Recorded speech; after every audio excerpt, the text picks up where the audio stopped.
हाँ जी, ये आपकी डिटेल है और इस डिटेल के हिसाब से कुंडली आपकी बनी है सिंह लगन की, राशि भी सिंह है और दशा आपकी चल रही है, राहु की दशा है। और ये देखो जी, कुंडली आपकी यहाँ पे मैंने बना रखी है। और अभी आप विदेश में हैं, आपने जो सवाल लिख के भेजे हैं कि आपका एक बार डिवोर्स हो चुका है, दूसरा विवाह आपने करना है, तो वहाँ पे आपकी जो पत्नी वो कैसी होगी, दिखने में कैसी होगी, उसके साथ बनेगी जी नहीं, मतलब आपका मेन सवाल है विवाह को लेके, पत्नी को लेके। इसके अलावा आपने कामकाज के बारे में भी पूछा है, पूरा आपको मैं विस्तार में समझाऊंगा। सबसे पहले देखो जी, आप ये समझो कि आपकी जो कुंडली बनी है इसमें 12 ग्रह हैं। 12 ग्रह मैं लिख देता हूँ। ये है आपकी कुंडली में पहला ग्रह, ये है दूसरा ग्रह, तीसरा ग्रह, चौथा, पाँचवा, ये छठा ग्रह है, सातवां, आठवां ग्रह, नौवां, ये 10वां ग्रह, 11वां और लास्ट वाला ये 12वां ग्रह। अभी जो मैंने 12 ग्रह लिखे हैं, इन ग्रहों से आपकी लाइफ के बारे में कुछ ना कुछ पता किया जाएगा। जैसे कि पहले घर से पता करेंगे आपका शरीर कैसा होगा, हेल्थ कैसी होगी, स्वभाव, रंग रूप, पर्सनैलिटी, सरमस्त, पहला घर देखा जाएगा। दूसरा घर धन का घर है, तीसरा छोटे भाई बहन, चौथा घर माता, मकान, वाहन, पांचवा आपके बच्चे, आपकी पढ़ाई, छठा घर है रोग, शत्रु, कर्जा, खराब घर होता है। सातवां घर पत्नी का घर है आपकी का। आठवां आपकी उम्र का है। नौवां भाग्य कैसा होगा आपका। 10वां काम काज। 11वां आमदनी, लाभ, बड़े भाई बहन। 12वां खर्चों का है, विदेश का भी है। तो अब यहाँ पे देखो जी, इन वैसे ही ना ये 12, यहाँ पे दो बातें नोट करो। पहली बात, ये जो मैंने 12 घर लिखे हैं इनको याद कर लो। दूसरी बात, इन 12 घरों से जो कुछ देखा जाएगा वो याद कर लो। अब आप ये देखो, आपने देखना क्या है कुंडली में, वो घर देखो। जैसे आपने मान लो देखना पत्नी के बारे में, तो पत्नी का घर है 7वां घर। पत्नी कैसी आपकी होगी, ये 7वां घर देखा जाएगा। और 7वें घर में एक नंबर लिखा है 11 नंबर। 11 है कुंभ राशि। मालक इसका जो बना है वो है शनि। कुंभ राशि का मालक शनि होता है। तो आपकी पत्नी के लिए शनि ग्रह को देखा जाएगा कि शनि अच्छा है या बुरा है। ऐसे ही जो कुछ देखना आपके मान लो छोटे भाई बहन देखने हैं। तीसरा अगर छोटे भाई बहनों का है और यहाँ पे नंबर लिखा है 7। 7 है तुला राशि, इसका मालक शुक्र है। तो छोटे भाई बहनों के लिए शुक्र को देखा जाएगा। तो आपको मेरी बात समझ आ रही होगी मैं क्या समझा रहा हूँ, कि जो कुछ देखना है वो घर देखना है और घर का मालक देखना है।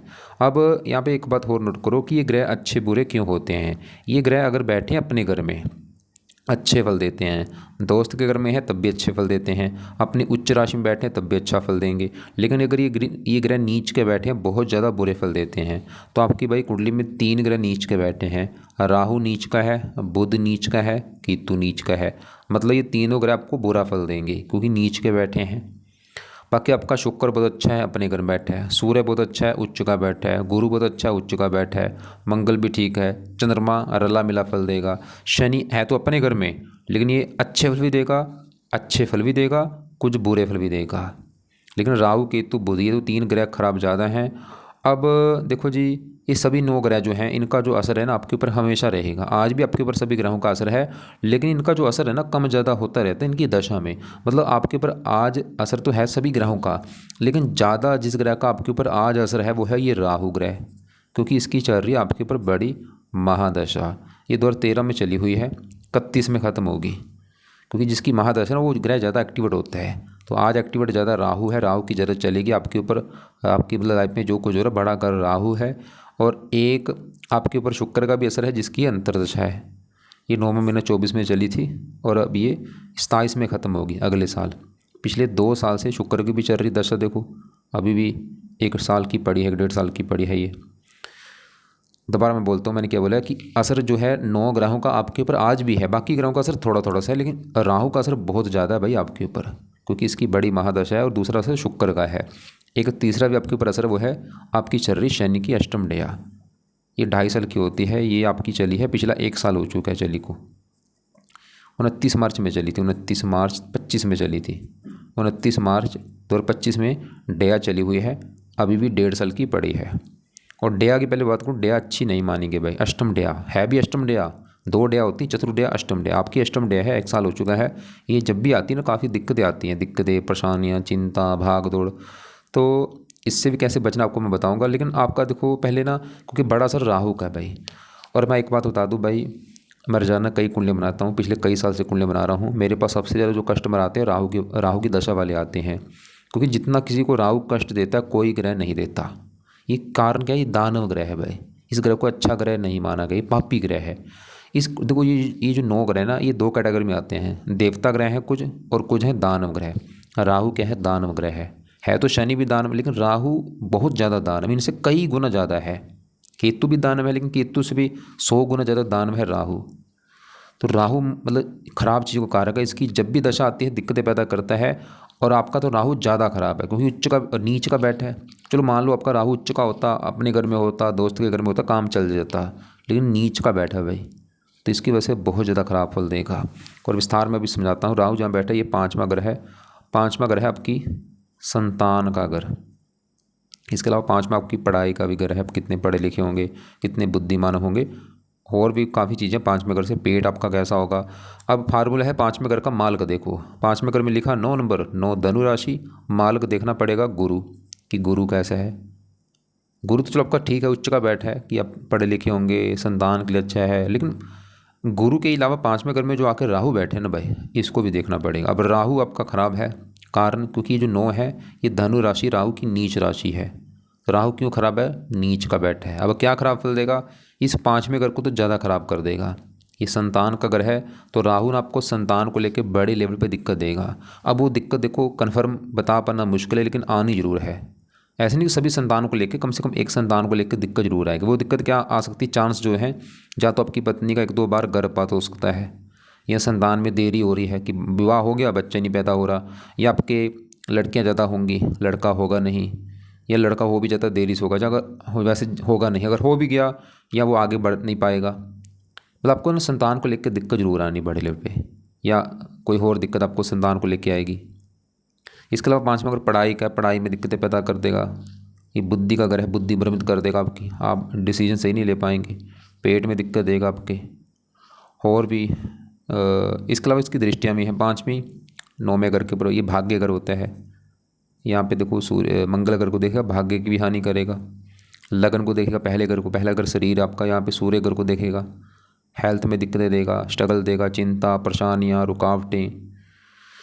मतलब ये राहु भाई आपको, और भी इसके अलावा ना ये आपको आपके ना कामों में रुकावटें बहुत ज़्यादा आएंगी। कोई काम आपका आसानी से बनेगा नहीं, चिंता रहेगी, परेशानियाँ रहेंगी, दिक्कतें, आगे बढ़ने में ऐसी लगी रहेंगी लाइफ में, कुछ ना कुछ परेशानियाँ। मतलब आपके कभी काम काज में दिक्कत आ रही, कभी कुछ ना कुछ दिक्कत आती रहेगी। और एक ना आपका देखो जी, क्योंकि आपका सवाल है विवाह को लेकर ज़्यादा, तो इस कुंडली में देखो जी 7वां घर मैंने बोला था पत्नी का घर है, कि पत्नी कैसी होगी 7वां घर। और फार्मूला होता है घर का माल्क देखा जाए। 7वें घर में 11 लिखा, माल्क देखना पड़ेगा ये शनि, कि शनि कैसा है, शनि को देखना पड़ेगा। और शनि के अलावा ना शुक्र को देखा जाता है, क्योंकि शुक्र विवाह का कारक है, पत्नी का कारक है। शुक्र की बहुत बड़ी भूमिका है विवाह के लिए। इसके अलावा देखी जाती है नवाज कुंडली, कि नवाज कुंडली में भी 7वां घर कैसा है। अब आपकी देखो जी, ये तो बनी है लगन कुंडली, जैसे यहाँ पे देखो ये आपकी डिटेल, और ये बनी आपकी लगन कुंडली जो यहाँ पे मैंने बना रखी। एक होती है नवाज कुंडली। नवाज कुंडली में भी 7वां घर देखना पड़ता है। अब नवाज कुंडली आपकी में यहाँ पे देखो 7वें घर में कौन बैठा है, ये 7वां घर पत्नी का घर, और यहाँ पे कौन बैठा है, राहु बैठा है। ये सबसे नेगेटिव पॉइंट है। मतलब अगर आपका एक बार डिवोर्स हुआ है ना भाई, अगर वो कारण जानना है कि कौन है डिवोर्स होने का, मैं राहु बोलूँगा बड़ा कारण। क्यों? इस कुंडली में तो कारण नहीं है, ये तो लगन कुंडली, इसमें तो क्योंकि ये विवाह वाले घर को तो कोई एक्टिवेट नहीं कर रहा। लेकिन नवाज कुंडली में भाई ये 7वें घर में बैठा आपका राहु, तो इसकी वजह से आपके जो विवाह में दिक्कत आई, बड़ा कारण राहु है। थोड़ा सा शनि भी कारण है, लेकिन बड़ा राहु कारण है। तो अगर आप चाहते हैं कि भाई आगे जो आपका विवाह है वो सही रहे, मतलब राहु के भाई आपके लिए बहुत ज़्यादा ज़रूरी है, क्योंकि दशा अभी भी देखो 31 तक है दशा। और मतलब आपका जो पहले डिवोर्स हुआ है, मैं कारण मैंने क्या बोला, राहु है। अगर आप चाहते हैं दूसरा विवाह आपका सही हो, पत्नी अच्छी मिले, वैसे ज़्यादा चांस मैंने देखा राहु पहले विवाह में दिक्कत देता, दूसरे विवाह में दिक्कत नहीं देता, दूसरे विवाह में सुख मिल जाता है। और यहाँ पे भी वैसे ना आपका जिससे विवाह करेंगे ना आप लड़की के साथ, उसकी कुंडली चेक करनी पड़ेगी कि उसका 7वां घर कैसा है, 7वें घर में कौन से ग्रह बैठे, वो एक बार चेक करवा लेना आप। अब देखो राहु के उपाय क्या हैं। राहु के ना आप एक बार हो सके तो मंत्र पूरे कर लेना। मंत्र है 18,000, और ये संकल्प लेके आपने शनिवार शुरू करना है। संकल्प कैसे लेना, आप ये बोलना कि हे राहु देवता जी, मेरा नाम ये है, मेरी जात ये है, गोत ये है, आपकी चल रही मेरे ऊपर बड़ी महादशा, नीच के बैठे हैं। मैं चाहता हूँ आप प्लीज़ बुरे फल ना दो, अच्छे फल दो, इसलिए आपके जो मंत्र हैं वो मैं पूरे करने जा रहा हूँ। और ये मंत्र आप चाहे 1 महीने के अंदर, 2 महीने के अंदर पूरे कर लेना। मंत्र है 3 शब्दों का मंत्र है, ओम राहवे नमः, ओम राहवे नमः, ये मंत्र है। और इसके जो उपाय हैं वो आपने करने हैं। एक है राहु कवच का पाठ है, ये पाठ पढ़ा करो। एक है राहु स्तोत्र का पाठ है, ये पढ़ लो। 2 पाठ हैं। एक और भी है, राहु चालीसा का पाठ होता है, वो भी आप देख लेना। तो यहाँ पे देखो, मैंने एक तो मंत्र आपको बोला है, वो पूरे करके छोड़ देना। अगर आप तक मंत्र तो मेरे से नहीं होंगे, कोई बात नहीं, रहने दो। लेकिन ये पाठ जो मैंने 3 पाठ बोले ना आपको, राहु कवच, राहु स्तोत्र, राहु चालीसा, तीनों में तीनों पाठ चाहे पढ़ लो, चाहे 2 पाठ इसमें जरूर पढ़ना। ये पहले वाले राहु कवच, राहु स्तोत्र, और ये शाम के समय पढ़ना या रात के समय। अगर पढ़ने आते हैं पढ़ लिया करो, या इनको सुन लिया करो। 5वां 5 उपाय है, राहु की वस्तुओं का दान करो जितना हो सकता है। दान से शांत होगा, इसकी जो पावर है ना कम हो जाएगी, शांत हो जाएगा। तो जो भी राहु का दान आपको मैं वीडियो भेजूंगा अभी, उसको देख लेना आप। जो दान सही लगे आप वहाँ पे जहाँ पे रहते हैं वहाँ पे कर दिया करो। वैसे मेन दान है सतनाजा दान होता है, 7 प्रकार के नाज ना पंछियों में डाले जाते हैं। और भी उपाय है जितना सक, क्योंकि राहु क्या है, धार्मिक लोगों को कष्ट नहीं देता भाई। जितना सक धार्मिक बनो आप, धर्म को फॉलो करो, भजन कीर्तन करो, नाम जप करो, मंदिर जाते रहो। जो भी आप जहाँ पे रहते हो वहाँ पे देखो, घर के आसपास कौन सा मंदिर है, गुरुद्वारा, वहाँ पे जाया करो। पाठ पूजा बढ़ाओ लाइफ में। खासकर राहु है शिव जी का भक्त, ये मतलब शिव जी की पूजा उपासना करता है। तो अगर आप शिव जी की पूजा उपासना करते हैं, राहु सही होगा आपका। आपने इसे लिखा भी था, शिव जी की पूजा उपासना करता हूँ, बड़ी अच्छी बात है। शिव जी की पूजा उपासना में ना आप उसका एक मंत्र है वो जपा करो, ओम नमः शिवाय। ये ना आप सुबह बैठ के 20 मिनट, आधा घंटा, 1 घंटा, वो आपकी मर्जी है, वो जप लो। सुबह हाथ जोड़े आंखें बंद करके ना पूरा अपने जपना है। ओम नमः शिवाय, ओम नमः शिवाय। या और कोई जप लो आप, चाहे राम जप लो सुबह बैठ के, या कृष्ण जप लो, हरे कृष्णा, या राम जप लो, राम राम, कुछ भी भाई, एक नाम जरूर जपा करो। क्योंकि जितने भी ग्रह हैं ये सभी सही सही हो जाते हैं जो बंदा नाम जप करता है। तो नाम अपनी लाइफ में ना जपना शुरू कर दो, जो आपको भगवान अच्छा लगता है। शिव जी अच्छा लगता है, शिव जी का जप लो, कोई बात नहीं। परहेज रखना है इसमें। परहेज क्या है, जैसे कि नीले कपड़े कम यूज़ किया करो, जैसे ये रंग है नीला, ऐसे कलर कम यूज़ करो। इसके अलावा अंडे खाने से बचना, ये पाठ पूजा में भाई अंडे मत खाना, मीट मत खाना, शराब मत पीना, नशे मत करना, उल्टा नुकसान भी हो सकता है। गंदी गाली गलौज करने से बचना है। और तो ये तो होगी चलो राहु की बात। अब आपके देखो जी बाकी ग्रहों की भी बात करता हूँ। जैसे आपका ये बुध भी खराब, मैंने आपको बोला 3 ग्रह आपके ज़्यादा खराब है, राहु, बुध, केतु। लेकिन उससे पहले आपका जो विवाह वाला सवाल वो मैं पहले ज़्यादा कवर कर दूँ। 7वां ग्रह है आपकी पत्नी का। अगर 7वें ग्रह में 11 लिखा, माल शनि, पत्नी के लिए शनि को भी देखना है। शुक्र पत्नी के लिए देखा जाएगा। और नवाश कुंडली हम देख चुके हैं कि वहाँ पे 7वें घर में राहु आपका है, वो बड़ा कारण है जो विवाह में दिक्कत आई। अब इस कुंडली में देखो जी 7वें घर का माल शनि, सवाल कि ये कैसा है। शनि देखो जी 6ठे घर में बैठे, खराब घर है कुंडली में। 6ठा घर होता है रोग, कर्जा, शत्रु, कोर्ट कचहरी, चोरी, ठगी। लेकिन यहाँ पे चलो, यहाँ पे जो 10 लिखे ना ये भी शनि का घर है। बोले शनि के 2 घर हैं, 6ठा घर भी शनि का है, 7वां घर भी। अब शनि है तो 6ठे घर में अपने घर में, लेकिन खराब घर है भाई। इस घर से खराब चीज़ें देख रहे हैं, रोग देख रहे हैं, कर्जा देख रहे हैं। बोले शनि ऐसा नहीं कि बिल्कुल बुरा, अच्छे फल भी देगा लेकिन बुरा फल भी देगा। बुरा फल क्या देगा, क्योंकि पत्नी वाले घर का मार्ग, पत्नी जाके बैठी है 6ठे घर में। 6ठा घर है रोग, या पत्नी का रोगी होना, या पत्नी के साथ शत्रु जैसे व्यवहार होना। पत्नी शत्रु मतलब पत्नी इसके लड़ाई झगड़े हो रहे हैं, जो आपने बोला डिवोर्स हो रहा है, ये शनि भी कारण था एक। क्योंकि भाई 6ठे घर में आके बैठा है। ये फार्मूले होते हैं, देखो फार्मूला क्या है, 7वें घर का मालक जब 6ठे घर में हो, 8वें घर में हो, या 12वें घर में हो, विवाह में दिक्कत आती है, या नीच का हो। तो 7वें घर का मालक कौन, शनि 6ठे घर में बैठा है। तो शनि भी कारण है जो आपके विवाह में एक बार दिक्कत आई है भाई, डिवोर्स हुआ है।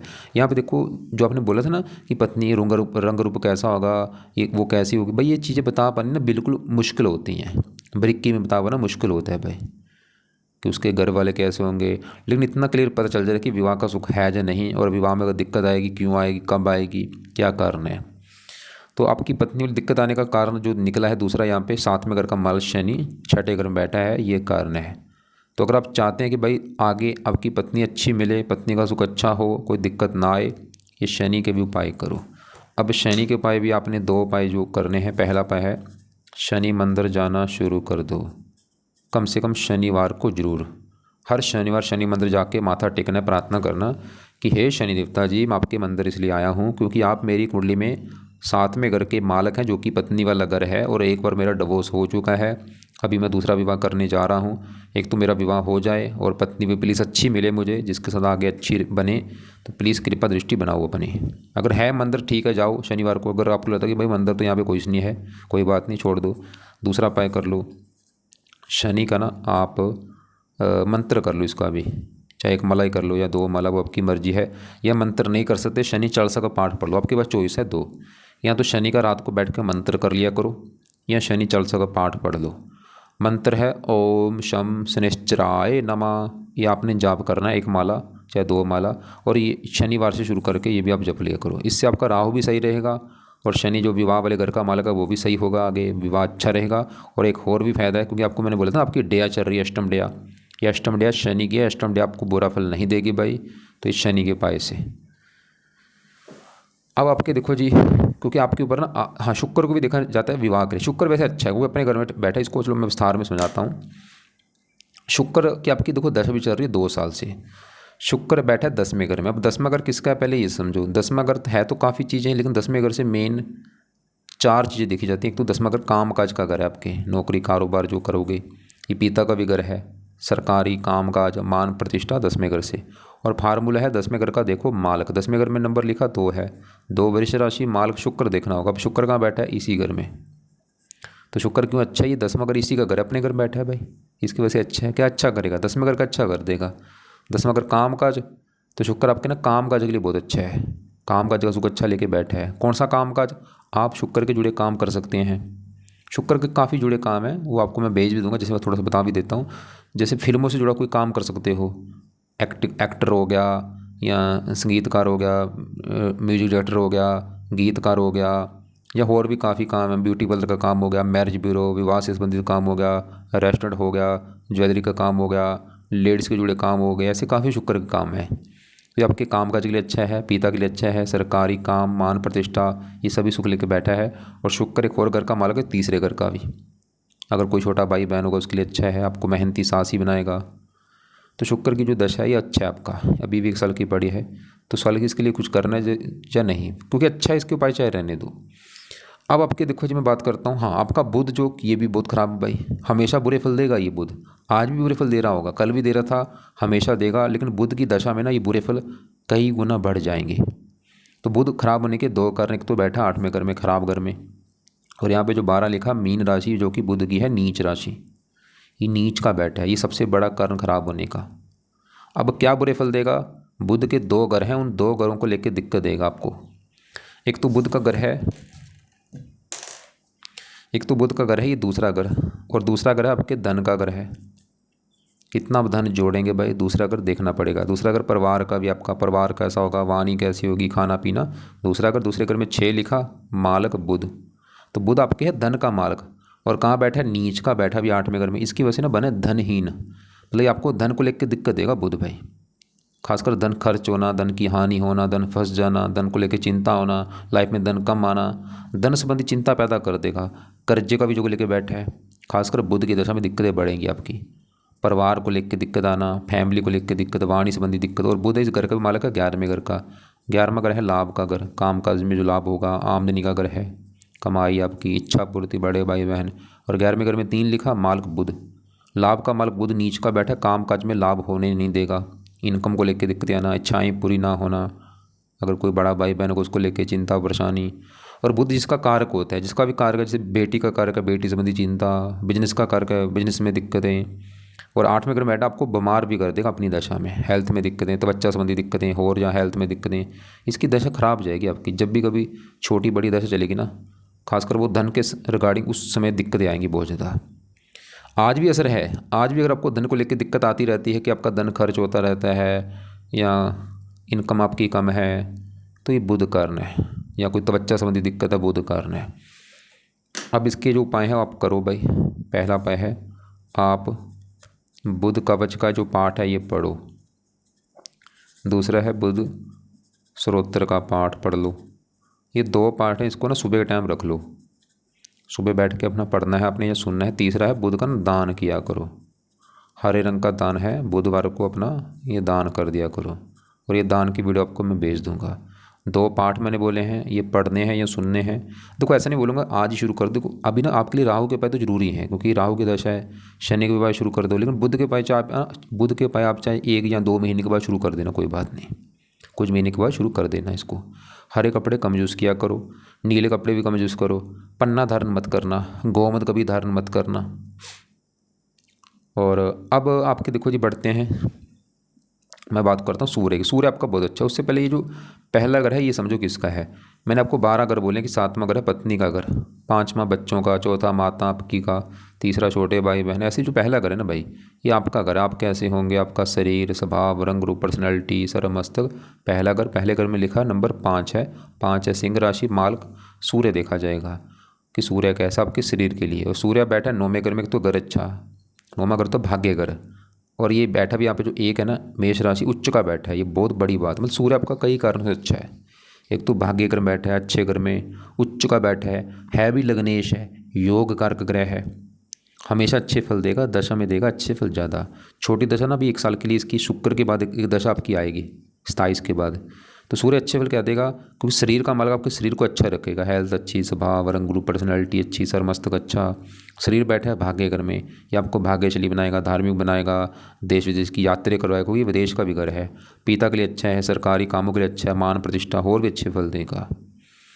आपके देखो जी पहले घर में चंद्रमा को भी देखा जाएगा आपके शरीर के लिए।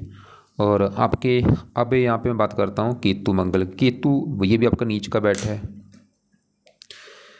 ये 11वां घर है, मैंने आपको बोला था लाभ का घर है, काम काज में जो लाभ होते हैं, इनकम, इच्छा पूर्ति। अब इस 11वें घर में 3 लिखा था, मालक बुध हमने देखा जो कि नीच का है।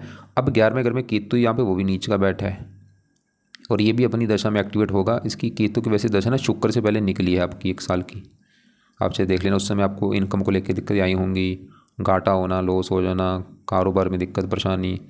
चलो इसके तो अभी उपाय रहने दो, इसका वैसे दान कर दिया करो। आप केतु का जो दान है वो भी आपको मैं वीडियो भेज दूंगा, उसको देख लेना आप। और साथ में अब मंगल जो बैठा है ये अच्छा है। मंगल आपका है एक तो इस घर का, मतलब चौथे घर का, चौथा घर है माता का घर। माता कैसी होगी, मकान आपके पास कैसा होगा, गाड़ी, भूमि, संपत्ति, चौथा घर। चौथे घर में 8 लिखा, मालक मंगल। मंगल ये घर का आपको भाई लाइफ में घर, मकान, गाड़ी, भूमि, संपत्ति, सुख मिलेंगे, क्योंकि योग कारक है, घर भी अच्छा है। और मंगल इस घर का मालक है 9वें घर का। 9वां घर जो भाग्य घर है ना, 9वें घर में नंबर 1 लिखा है, 1 मेष राशि, मालक मंगल। भाग्यवंशी आपको इनकम देगा, लाभ देगा। ये इसकी बाकी दशा भी देखनी जरूरी होती है। और अब देखो जी आपका बचा है गुरु। और ना आपके ऊपर आज क्योंकि जो बड़ा असर है वो है राहु का, 31 तक ये दशा, 31 के बाद दशा आपकी आनी है गुरु की दशा। तो सवाल कि गुरु कैसा है, देखो गुरु ऐसा नहीं कि आज इसका असर नहीं है, आज भी है असर, आज कम है। इनका जो असर है ना वो दशा में बढ़ जाता है, मतलब गुरु का असर आज भी है आपके ऊपर, आज थोड़ा सा है, लेकिन ये दशा जब इसकी चलेगी ना आगे 31 के बाद, ये असर 100 गुना बढ़ जाएगा। तो गुरु आपका सवाल कि कैसा है, गुरु देखो जी बैठा है तो है 12वें घर में। 12वां घर होता है खराब घर, लेकिन यहाँ पे जो 4 लिखा है ना, एक कर्क राशि जो कि गुरु की उच्च राशि है। तो उच्च का बैठने की वजह से यहाँ पे योग बन चुका है, सरल नामक विपरीत राजयोग बन चुका है, मतलब अच्छे फल ही देगा आपको। ये क्या अच्छे फल देगा, 12वें घर का अच्छा कर देगा, और इसके 2 घर हैं, उन घरों को लेकर अच्छे फल देगा। और इसकी दृष्टियाँ भी पड़ रही हैं। एक तो ये 5वां घर गुरु का, जहाँ ये 9 लिखा है, गुरु इसका मालक है, उच्च का बैठा है। ये आपकी वैसे संतान के लिए अच्छा है, खासकर दशा में ये सुख मिलेगा ज़्यादा आपको संतान का। पढ़ाई के लिए अच्छा है। विदेश का योग लेकर बैठा है, क्योंकि विदेश का घर है 12वां, विदेश सेटलमेंट का, विदेश में फ़ायदा होगा आपको। और भी ये 8वें घर का मालक है, और 9वें दृष्टि से 8वें घर को देख रहा है। और यहाँ पर एक अच्छी बात आपके लिए निकल कर भी सामने आई है, वो है मैंने आपको बोला था बुध आपका नीच का बुरे फल देगा, लेकिन भाई बुध का जो नीच है ना वो भंग हो रहा है, क्योंकि इसके ऊपर पड़ रही है गुरु की दृष्टि। लेकिन ये फिर भी ऐसा नहीं कि बिल्कुल भंग हो जाएगा, थोड़ा बहुत असर रहेगा, क्योंकि अगर गुरु इसके साथ होता ना भाई फिर तो योग ज़्यादा लागू होता। लेकिन अभी खाली दृष्टि है ना, फिर भी चलो इतना तो कन्फर्म है कि इसका बुरा फल काफ़ी कम हो रहा है बुध का। और गुरु 8वें घर का अच्छा कर देगा, उम्र के लिए अच्छा है। और भी गुरु वैसे 12वें घर में आपके धार्मिक काम के ऊपर भी आपके खर्चे बढ़ेंगे इसकी दशा में, धार्मिक आपको ज़्यादा बनाएगा गुरु अपनी दशा में। 31 के बाद जो आपकी चलेगी ना दशा भाई, धार्मिक रुचि बढ़ेगी आपकी, पाठ को जब बढ़ाएंगे आप अपनी लाइफ में, भगवान पर विश्वास बढ़ेगा आपका। चलो गुरु चौथे घर को भी देख रहा है, चौथे घर का अच्छा कर देगा, मकान वाहन के लिए अच्छा है। तो गुरु की ना दशा जब आपकी चलेगी ना 31 के बाद, फिर आप गुरु के पाठ पर शुरू कर देना, ताकि ये और अच्छा हो, जो बुरा फल थोड़ा बहुत होगा वो कम हो जाए। तो अब आपके देखो जी पहले घर में चंद्रमा, घर भी अच्छा है, सूर्य घर में बैठा है तो वैसे 12वें घर का स्वामी, ये भी विदेश के जो लेके बैठा है। पहले घर का अच्छा कर देगा, स्वभाव, रंग रूप, पर्सनैलिटी, वैसे खर्चे थोड़े से बढ़ाएगा अपनी दशा में। मतलब आपकी कुंडली में हमने क्या देखा, सूर्य अच्छा है, शुक्र अच्छा है कामकाज के लिए, मंगल अच्छा, मकान वाहन, गुरु भी ठीक है, संतान उम्र और भी अच्छे फल। बस आपका ग्रह एक तो खराब है राहु, ये 5वें घर बैठा संतान वाली घर की हानि कर रहा है, और इसकी अभी दशा भी है, और ये निवास में पत्नी वाले घर की भी खराब कर रहा है भाई। और बुध भी आपका नीच का है, काम काज में दिक्कत, धन का मालक है, धन की हानि करता रहेगा। दूसरा घर होता है धन जोड़ने का, धन जोड़ने में दिक्कत आपको आएगी। अब करना क्या है, देखो जी, एक तो आपने उपाय उन ग्रहों के करने जिनकी आपके ऊपर दशा, और आपने उन ग्रहों के उपाय करने जो ग्रह खराब है। जैसे आपकी दशा है राहु की और है भी खराब, तो राहु के उपाय बहुत ज़्यादा जरूरी हैं, जो कि मैंने आपको सभी उपाय बता दिए हैं। एक आपको मैं वीडियो भेजूंगा कि जब राहु की दशा आती है हमें क्या उपाय करने होते हैं, वो भी आप एक बार देख लेना वीडियो को, और राहु की दान वाली वीडियो आपको मैं भेज दूंगा। इसके अलावा आपने उपाय करने हैं शनि के, क्योंकि शनि की डेया है, शनि पत्नी वाले घर का मालक है, इससे आपको कई फायदे होंगे। पत्नी का आगे सुख अच्छा रहेगा, डेया का बुरा फल नहीं मिलेगा। तो शनि के 2 उपाय आपने करने हैं। एक अपने उपाय बुध के करने, क्योंकि नीच का है, मेन घरों का मालक है, इससे इसके उपाय करने से आपके जीवन में धन संबंधी जो चिंता है वो दूर होगी, धन बढ़ेगा, इनकम बढ़ेगी, प्रॉफिट होगा, हेल्थ खराब नहीं होगी, और भी कई फायदे हैं आपके। तो ये पाठ आप चाहे कुछ महीने के बाद शुरू कर देना। और बाकी देखो, शुक्र की दशा छोटी है, इसके उपाय चाहे रहने दो, मंगल के उपाय रहने दो, गुरु के उपाय करना आगे, गुरु की दशा जब चलेगी ना 31 के बाद, उस समय कर लेना। बाकी आपने यही मुझे बोला ज़्यादा तो आपके सवाल थे पत्नी को लेके, मैं फिर बोल रहा हूँ भाई बरीकी में जो कुछ चीज़ें बता पानी मुश्किल है, लेकिन इतना तो कन्फर्म है कि आपकी जो विवाह में दिक्कत आई क्यों आई है, वो बड़ा सबसे कारण तो है राहु, दूसरा कारण थोड़ा सा शनि भी है। और बाकी अगर आज आपका अभी दूसरा जो विवाह है ना, अगर आप चाहते हैं वो सही चले, पत्नी अच्छी मिले, कोई दिक्कत ना आए, तो जो मैंने अभी उपाय बोले ये करो राहु के, क्योंकि राहु ही कारण है विवाह में दिक्कत देने का। और शनि के उपाय करो, और एक बार ना आप कुंडली चेक जरूर करवा लेना भाई, जिससे विवाह करोगे ना, ताकि दोनों के ये देखे जाएँ गुण कितने आ रहे हैं, और भी देखा जाता है नाड़ी दोष वगैरह, मंगल दोष, वो चेक कर लेना। उसका सातवां घर देख लेना कैसा है, कि सातवें घर में कौन सा ग्रह बैठा है, सातवें घर का मालक जो है वो कहाँ बैठा है, ये चीज़ें जरूर देखनी पड़ेगी। और फिर भी आपको लग रहा है कि अभी भी कोई बात समझ नहीं आ रही, कुछ पूछना है ना आपने, आप मुझे कॉल करके पूछ लेना।